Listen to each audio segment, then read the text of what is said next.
Rajasthan state counselling के registration start हो गए हैं और इस बार इन्होंने जो वेबसाइट का पैटर्न चेंज किया है उसमें फॉर्म कैसे अप्लाई करना है ये मैं आपको स्टेप बाय स्टेप बताऊंगा। मैं आपको हर एक स्टेप के बारे में बताऊंगा जहां आपको कहीं गलती ना हो। तो दोस्तों, मेरा नाम हर्षाई चोपड़ा है। पिछले 13 साल से मैं मेडिकल काउंसलिंग करवाते आ रहा हूं। चोपड़ा एजुकेशन यूट्यूब चैनल आपके सहयोग से बड़ा ही लोकप्रिय है।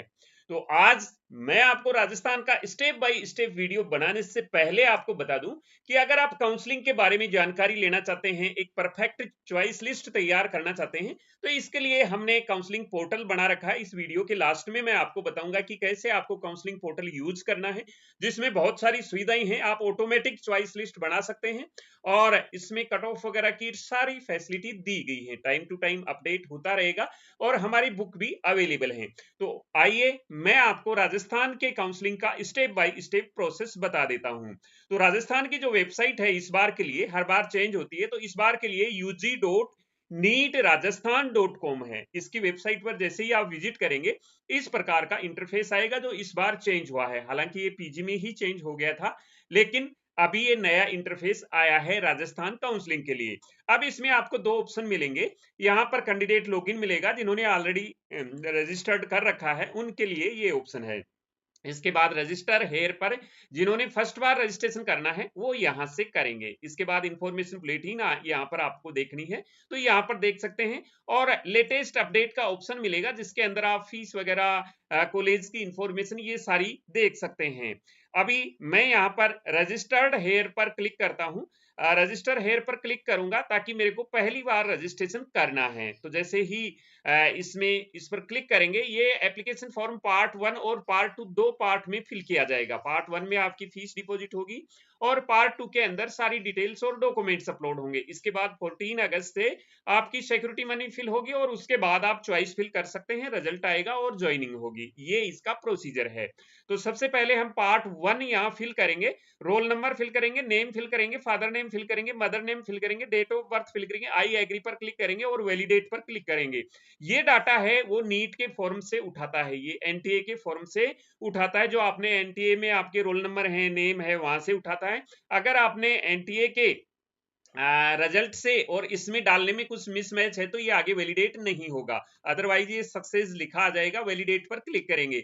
जैसे ही वैलिडेट पर क्लिक करेंगे, या roll number, name, father name, mother name, date of birth ये ऑटोमेटिक आ गई। यहाँ आपको पीसीबी के मार्क्स जो आपने ऑब्टेन किए हैं, फिजिक्स, केमिस्ट्री, बायोलॉजी, 3 सब्जेक्ट के ही लिखने हैं यहाँ और टोटल मार्क्स लिखने देने हैं। परसेंटेज ऑटोमेटिक आ जाएगी।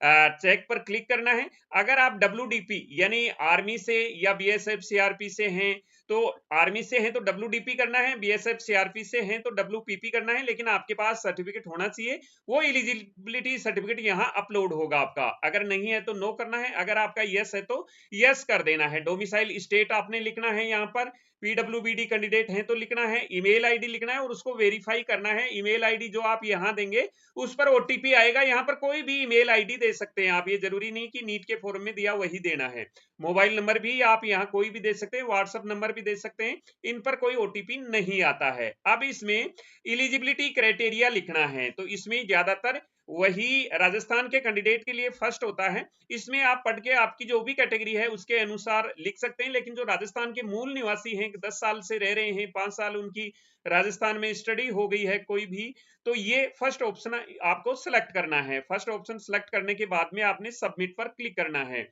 जैसे ही सबमिट पर क्लिक करेंगे आपके पास ये डिटेल शो होगी। यहाँ पर जैसे ही डिटेल शो होगी आपको चेक कर लेना है, लास्ट में सबमिट करना है। सबमिट करने के बाद पेमेंट के लिए प्रोसीड करना है। यहाँ आपको state bank, AU small finance bank दोनों दिखाई देंगे। स्टेट बैंक पर क्लिक कर सकते हैं, प्रोसीड टू पे पर क्लिक करेंगे। यहाँ आपको डेबिट कार्ड का ऑप्शन मिलेगा, क्रेडिट कार्ड का ऑप्शन मिलेगा, प्रीपेड का ऑप्शन मिलेगा, बैंकिंग कनेक्ट नेट बैंकिंग का मिलेगा, यूपीआई का मिलेगा, नेफ्ट का मिलेगा और एसबीआई ब्रांच में भी आप पेमेंट कर सकते हैं। तो आप यूपीआई पर क्लिक करेंगे तो आपको स्कैनर मिल जाएगा। ये सबसे इजी वे है यहाँ पर। इसके बाद में जैसे ही आपने पेमेंट कर दिया, आपके ईमेल आईडी पर यूजर आईडी और पासवर्ड आ जाएंगे। ये यूजर आईडी पासवर्ड यहाँ शो भी हो जाएंगे, यहाँ से आप कॉपी भी कर सकते हैं। बैक टू लॉगिन पर क्लिक करेंगे, यहाँ रजिस्ट्रेशन आईडी देंगे जो आपका आरएम से शुरू होगा, पासवर्ड देंगे यहाँ पर जो पासवर्ड आया है आपका, सिक्योरिटी पिन डाल के लॉगिन पर क्लिक करेंगे। तो आपका पार्ट 1 कंप्लीट हो गया। अभी आपको एप्लीकेशन पार्ट 2 फिल करना है। एप्लीकेशन पार्ट 2 में 4 डिटेल आपको फिल करनी, basic detail, qualification detail, NRI और अपलोड डॉक्यूमेंट्स। तो इसमें ये आपका सैल्यूटेशन लिखना है, स्टूडेंट के लिए लड़कों के लिए MR लिख दें, लड़कियों के लिए MS लिख दें यहाँ पर। इसके बाद में name, father name, mother name, date of birth automatic आएगा। जेंडर आपको बिल्कुल ध्यान से भरना है, मेल या फीमेल, बाद में चेंज नहीं होता है इसमें। इसके बाद प्रेजेंट कम्युनिकेशन में आपका एड्रेस लिखना है। अगर आपका परमानेंट एड्रेस सेम है तो ये सेम लिखना है इसमें। इसके बाद में अल्टरनेट ईमेल आईडी, नेशनलिटी में इंडियन कर देना है और आपका आधार नंबर लिखना है। आइडेंटिटी टाइप में आप आधार, पासपोर्ट जो भी देना है वो दे सकते हैं। सेव एंड नेक्स्ट पर क्लिक करना है। तो आपकी बेसिक डिटेल कंप्लीट हो गई है। अभी क्वालिफिकेशन डिटेल आपने फिल करनी है।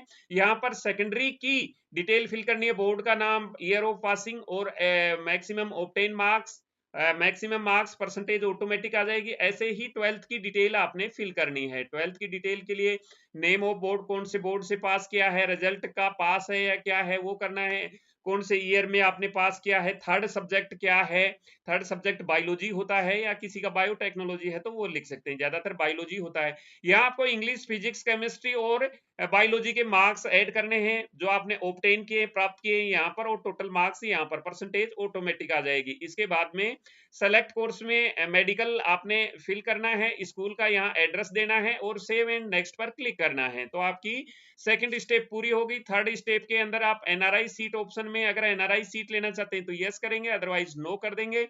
सेव एंड नेक्स्ट पर क्लिक करेंगे। अभी ये सारे डॉक्यूमेंट्स अपलोड होंगे, फोटो 40 केबी के अंदर और सिग्नेचर 40 केबी से नीचे नीचे जेपीजी फॉर्मेट में अपलोड होंगे। नीट का स्कोर कार्ड 300 केबी तक पीडीएफ फॉर्म में अपलोड होगा। कास्ट सर्टिफिकेट यूआर की कंडीशन में यहाँ आएगा नहीं, बाकी कास्ट की सर्टिफिकेट यहाँ पर आएगा। ये सर्टिफिकेट ओबीसी और ईडब्ल्यूएस की कंडीशन में 1 अप्रैल 2026 के बाद का होना चाहिए। इसके बाद में 300 के भी पीडीएफ में सारे डॉक्यूमेंट्स यहाँ अपलोड होंगे। डोमिसाइल सर्टिफिकेट भी अपलोड होगा, मार्कशीट अपलोड होगी। इसके बाद में 10th 11th 12th तीनों की मार्कशीट अपलोड होगी। 11th की मार्कशीट आपको अगर मार्कशीट नहीं है, क्रमोन्नत प्रमाण पत्र है तो उसके साथ अध्ययन प्रमाण पत्र आपको अपलोड करना होगा। इसका फॉर्मेट वेबसाइट पर दे रखा है हमने। इसके बाद 12th की मार्कशीट, आधार कार्ड और लास्ट में एलिजिबिलिटी डॉक्यूमेंट्स आपको अपलोड करना है, जिसकी जगह आप मूल निवास कर सकते हैं। यहाँ पर डिक्लेरेशन में आपको चेक करना है और सबमिट पर क्लिक करना है। तो जैसे ही सबमिट पर क्लिक करेंगे यहाँ आपका पूरा फॉर्म फिल हो जाएगा। राजस्थान में अभी एक एप्लीकेशन फॉर्म प्रिंट करने के लिए टाइमिंग दिया जाता है, इसके साथ ही आप एप्लीकेशन फॉर्म फिल नहीं कर सकते और ये भी नहीं देख सकते कि आपने क्या फिल किया है, इसलिए आपको बड़े ही ध्यान से फिल करना है। जैसे ही आप सबमिट पर क्लिक करेंगे इस प्रकार का ऑप्शन आ जाएगा, dashboard, security deposit, choice fill, choice locking, allotment letter और कैंडिडेट रिपोर्ट। तो ये सारे ऑप्शन आएंगे। अब आपको ये कंप्लीट होने के बाद वेट करना है 14 अगस्त का। उसके बाद आपका यहाँ सिक्योरिटी डिपॉजिट का जो टेब है वो यहाँ पर एक्टिव हो जाएगा। यहाँ आपका नाम आएगा और यहाँ पर आप अपने प्रोफाइल देख सकते हैं जो आपने फिल किया है। तो इस प्रकार से ये पार्ट 1 और पार्ट 2 फिल कर सकते हैं। 14 अगस्त से सिक्योरिटी डिपॉजिट शुरू हो जाएगा। उससे पहले ही मैं आपको वीडियो बना दूंगा कि राजस्थान के काउंसलिंग का प्रोसीजर क्या है। इंफॉर्मेशन बुलेटिन जारी हो गया है, उसमें मैं आपको सारी कंडीशन बता दूंगा और इसके बाद में हम आपको ये भी बता देंगे कि आपने सिक्योरिटी डिपॉजिट कैसे करना है, चॉइस फिल कैसे करनी है। अब आइए आपको मैं ये बता देता हूं कि आप हमारे पोर्टल का कैसे यूज कर सकते हैं। इसमें इसके लिए हमारी ई बुक भी अवेलेबल है, जिसकी मदद से आप हमारे पोर्टल की मदद से चॉइस लिस्ट भी तैयार कर सकते हैं और ये देख भी सकते हैं कि कौन सा कॉलेज मिल सकता है। बुक्स की हेल्प से भी आप अपनी चॉइस लिस्ट तैयार कर सकते हैं। तो आइए पहले मैं आपको बुक्स के बारे में बता देता हूं कि कैसे आप उसकी हेल्प ले सकते हैं, फिर मैं आपको हमारे काउंसलिंग पोर्टल के बारे में बताऊंगा जो इंडिया का नंबर 1 पोर्टल है, जिससे आप हेल्प ले सकते हैं काउंसलिंग के लिए। तो जैसे ही आप ई बुक्स पर क्लिक करेंगे आपके पास यहाँ ऑप्शन मिल जाएंगे, all India state quota Ayush veterinary की बुकें, जो भी आप लेना चाहते हैं यहाँ से ले सकते हैं। इसमें फैसिलिटी है, ऑल इंडिया की बुक में जो फैसिलिटी दे रखी है, चॉइस लिस्ट दे रखी है, इसके अकॉर्डिंग आप अपनी चॉइस लिस्ट तैयार कर सकते हैं।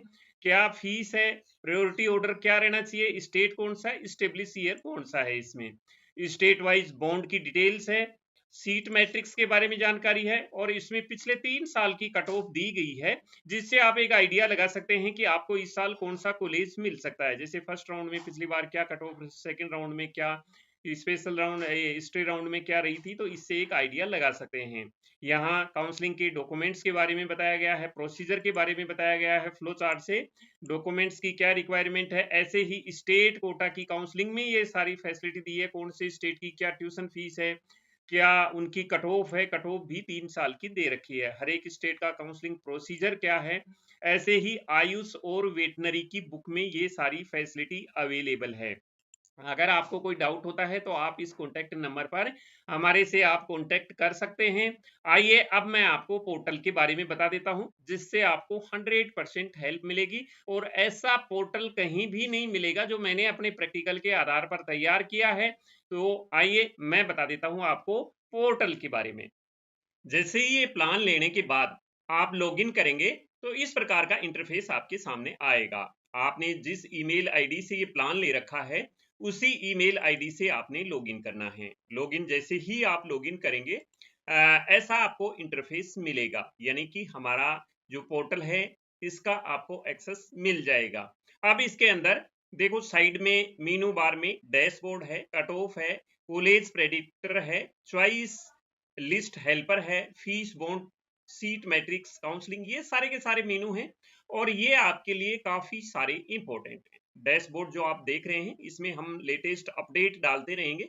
जैसे जैसे काउंसलिंग के बारे में अपडेट होगी यहाँ पर आपको वो सारी अपडेट्स मिल जाएंगी। इंपॉर्टेंट अनाउंसमेंट भी आपको डेली का यहाँ पर मिल जाएगा, यानी आपको एक ही जगह सारी चीजें मिल जाएगी यहाँ पर। अब मैं आपको यहाँ सबसे पहले कॉलेज प्रेडिक्टर के बारे में हैं। तो जैसे ही कॉलेज प्रेडिक्टर पर क्लिक करेंगे यहाँ से आप सिलेक्शन कर सकते हैं। जैसे आपको ऑल इंडिया कोटा 15% की आपको रैंक देखनी है तो यहाँ ऑल इंडिया सेलेक्ट कर लेंगे। कैटेगरी मान लो आपकी ईडब्ल्यूएस है, कोर्स आपका एमबीबीएस के लिए आप देखना चाह रहे हैं और गवर्नमेंट सीट के लिए देखना चाह रहे हैं, कौन से राउंड में देखना चाह रहे हैं। मान लो मैं राउंड 2 में देखना चाह रहा हूं कि मेरे को राउंड 2 में कौन सा कॉलेज मिल सकता है। अब रिजल्ट आने के बाद आपकी एक्यूरेट रैंक आ जाएगी तो वो रैंक आप यहाँ ड्रॉप करेंगे। जैसे मान लो आपकी 14,000 रैंक आ गई, यहाँ पर 14,000 यहाँ ड्रॉप करने के बाद प्रेडिक्ट नाउ पर क्लिक करेंगे तो ये आपके पास में पूरी सिचुएशन आ गई, कौन से कॉलेज आपके लिए टफ कंडीशन है, कौन से कॉलेज आपको आपके लिए मॉडरेट हैं, ये सारा का सारा पूरी कॉलेजों की लिस्ट आ जाएगी। यहाँ जितने सारे सेकंड राउंड में कॉलेज होंगे उनकी की पूरी मॉडरेट कौन से कॉलेज हैं जिनकी संभावना आपको कम है, टफ कौन से कॉलेज हैं जो नहीं मिल सकते, इसके बाद सेफ के लिए आप कौन कौन से कॉलेज के लिए हैं। तो इस प्रकार से ये पूरी की पूरी आप लिस्ट देख सकते हैं, किसी भी राउंड की देख सकते हैं कि कौन से राउंड में आपको कौन सी कॉलेज मिल सकती है।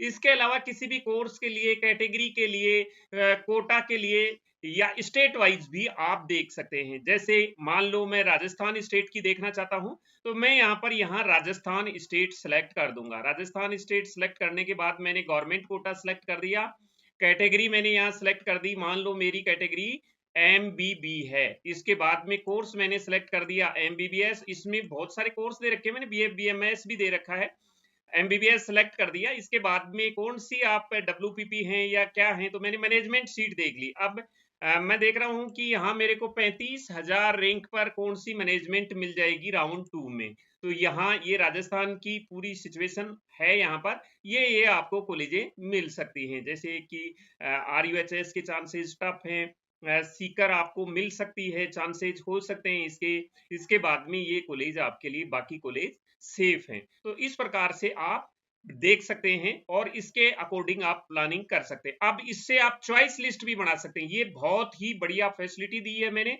चॉइस लिस्ट बना सकते हैं और चॉइस लिस्ट को सेव कर सकते हैं एज ए पीडीएफ। दूसरी चीज मैं आपको एक चीज यहां बता दूं, हमारे सॉफ्टवेयर की सबसे बड़ी खासियत यह है कि जो नाम आप कॉलेज सेलेक्ट करेंगे वही कॉलेज का सेम नाम आपको चॉइस फिलिंग के दौरान दिखेगा। वो मैं आपको बता देता हूं कैसे दिखेगा। जैसे मान लो आपने चॉइस लिस्ट तैयार करनी है, ऑल इंडिया कोटा की आप चॉइस लिस्ट तैयार कर रहे हैं, ऑल इंडिया कोटा 15% की तैयार कर रहे हैं। इसके बाद ईडब्ल्यूएस कैटेगरी है आपकी या कोई भी कैटेगरी है, कोर्स में मैंने एमबीबीएस ले लिया, चलो यहाँ मैं बीडीएस ले लेता हूँ। इसके बाद सिलेक्ट टाइप में गवर्नमेंट कर दिया है और यहाँ कैटेगरी लिख दी है मैंने 40,000। 40,000 शो लिस्ट पर क्लिक करूंगा, आपके सामने ये लिस्ट तो आई जाएगी कि ये आपके पास टफ हैं, ये मॉडरेट हैं, ये सेफ हैं। यहाँ नीचे एक चॉइस लिस्ट आप तैयार कर सकते हैं, यहाँ अपनी चॉइस लिस्ट। मान लो आपको टफ में से कोई कॉलेज यहाँ लेना है कि मेरी इच्छा इस कॉलेज की है, मैं लेना, मिले या ना मिले, लेकिन हमें फिल करने में कोई पैसे नहीं लगते हैं। मान लो मैंने यहाँ फिल कर दिया है अहमदाबाद का गवर्नमेंट डेंटल कॉलेज, ये बीडीएस लिया है, एमबीबीएस में भी ऐसे हो सकता है। जैसे ही आप ऐड पर क्लिक करोगे, ये आपकी यहाँ चॉइस लिस्ट में जुड़ जाएगा। यहाँ जैसे किसी भी ऐड पर करोगे, ये नीचे चॉइस लिस्ट में जुड़ता जाएगा। नीचे आप देखेंगे ये चॉइस लिस्ट में जुड़ता गया, और इस चॉइस लिस्ट को आप एज इट इज, ये जो कॉलेज का नाम दे रखा है, ये चॉइस फिलिंग भी आपको सेम कॉलेज का नाम मिलेगा, वहां फिल्टर करके आप डाल सकते हैं। ये सबसे बड़ी फैसिलिटी है इंडिया के किसी भी काउंसलिंग पोर्टल में। जो मैं आपको ये फैसिलिटी दे रहा हूं, किसी में भी नहीं मिलेगी। क्यों? मैं ये प्रैक्टिकल करता हूं और मैं भी इसी सॉफ्टवेयर का यूज करता हूं। अब जैसे मान लो आपको इसमें चॉइस, तो आपने ये लिस्ट तैयार कर ली, इसके बाद अप डाउन करना है किसी कॉलेज को। मैं इसको अप करना चाहता हूं नालंदा को, तो अप करूंगा तो ये यहाँ पर ऊपर हो जाएगी। फिर अप करना चाहता हूं, डाउन करना चाहता हूं, आप अप डाउन कर सकते हैं। अगर मैं किसी को डिलीट करना चाहता हूं, जैसे मैं यहाँ श्रीनगर को नहीं लेना चाहता, यहाँ डिलीट करूंगा तो श्रीनगर का ये चेकबॉक्स अपने आप हट जाएगा। मैंने यहाँ डिलीट कर दिया तो श्रीनगर का चेकबॉक्स हट गया। मैं दोबारा लगाना चाहूं तो ये दोबारा लगा सकता हूं, हटाना चाहूं तो ये हट जाता है यहाँ चॉइस लिस्ट से। और इस चॉइस लिस्ट को मैं यहाँ सेव भी करके रख सकता हूं फ्यूचर के लिए। तो इस प्रकार से ये आपकी चॉइस लिस्ट आ गई। इस प्रकार से चॉइस लिस्ट तैयार कर सकते हैं। तो ये इंडिया का नंबर 1 काउंसलिंग पोर्टल है। मैंने अपने प्रैक्टिकल के अकॉर्डिंग, अनुभव के अकॉर्डिंग ये तैयार किया है, जो आपको और कहीं मिलने की जरूरत नहीं है। इसमें और बहुत फैसिलिटी है। एक सबसे बड़ी फैसिलिटी जो मैंने दिया है वो काउंसलिंग शेड्यूल की है। मतलब आप ये पोर्टल ओपन करेंगे, लॉगिन करेंगे, काउंसलिंग शेड्यूल खोलेंगे, तो आपको हर दिन हर स्टेट का, कौन से स्टेट में क्या अभी कौन सा राउंड चल रहा है, वहां पर उसकी चॉइस फिलिंग की डेट क्या है, ऑल इंडिया के चॉइस फिलिंग की, ये हर दिन अपडेट किया जाएगा। हर दिन अपडेट किया जाएगा। जैसे ही किसी स्टेट का शेड्यूल ओपन होगा, यहां अपडेट मिलेगी आपको। तो ये क्या है कि एक सबसे बड़ा आपके लिए फायदा है यहां पर। इसके बाद कट ऑफ देख सकते हैं, जिस कॉलेज की कट ऑफ देखनी है। मान लो मैं ऑल इंडिया की ही कट ऑफ देख रहा हूं, ऑल इंडिया की मैंने कोटा, कौन से कोटे की कट ऑफ देखनी है, जैसे कि मान लो एएमयू कोटा की देखना चाहता हूं, कौन से कोर्स में, एमबीबीएस कोर्स में। जनरेट एनालिसिस पर क्लिक करेंगे तो ये एएमयू की कट ऑफ आ गई राउंड वाइज। तो इस प्रकार से आप हर एक की कट ऑफ देख सकते हैं। बीएमएस की कट ऑफ, बीडीएस की कट ऑफ, एमबीबीएस की cut off, AIIMS BSc nursing की कट ऑफ, और साथ साथ वेटनरी की कट ऑफ, सभी की मैंने यहाँ कट ऑफ दे रखी है। तो इस प्रकार से आप कट ऑफ देख सकते हैं, कॉलेज प्रेडिक्टर यूज कर सकते हैं, चॉइस लिस्ट तैयार कर सकते हैं इसी सॉफ्टवेयर से। फीस एंड बॉन्ड की जानकारी दे रखी है, सीट की, रिक्वायर्ड डॉक्यूमेंट्स की, क्या क्या डॉक्यूमेंट्स रिक्वायर हैं, इसकी पूरी जानकारी, कौन सा डॉक्यूमेंट्स कहां से मिलेगा, ये यहाँ मैंने फॉर्मेट भी दे रखा है। अगर किसी की स्पेलिंग मिस्टेक हो जाती है तो उसका भी यहाँ फॉर्मेट है। कौन से स्टेट में कौन सा सर्टिफिकेट चाहिए, उसका भी मैंने यहाँ फॉर्मेट दे दिया है। ये डोमिसाइल स्टेट कोटा एडमिशन के लिए फॉर्मेट मैंने दे दिया है। यहाँ सारे के सारे फॉर्मेट आपको यहाँ पर ही मिल जाएंगे। तो ये सबसे बड़ी फैसिलिटी है आपके लिए। तो इस प्रकार से आप इस पोर्टल को यूज कर सकते हैं। इसमें और बहुत सारी फैसिलिटियां मिलेंगी। ये यूजी और पीजी दोनों के लिए पोर्टल तैयार है।